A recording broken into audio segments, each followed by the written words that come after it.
I'm Zim, and this is the Helpful Photographer Podcast in collaboration with New York City Photo Safari. To register for a safari, please visit newyorkcityphotosafari.com.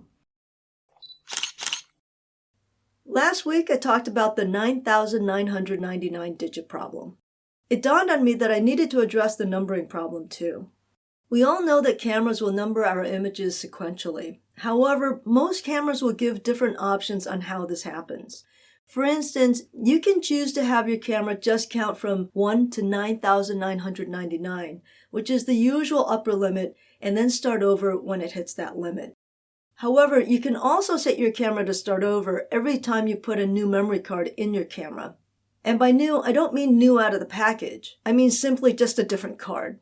You should be aware that if you set your camera to start over when you insert a different card, and you have photos on that card shot on the same camera from an earlier shoot, it will pick up the numbering where you left off on that particular card.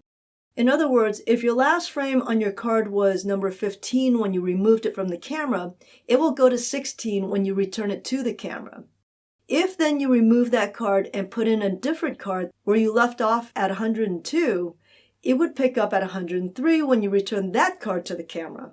If you format the card, it will start over at 1. However, if you set your camera on continuous numbering, it will continue in sequence whether or not you format the card and whether or not you put in a new or different card in your camera. You should know that you can force the camera to start over at 1 at any time by doing a manual reset in one of your menu settings. I'm not saying that any of these options are good or bad. It's just how you decide to work. For me personally, it's best just to keep on continuous numbering.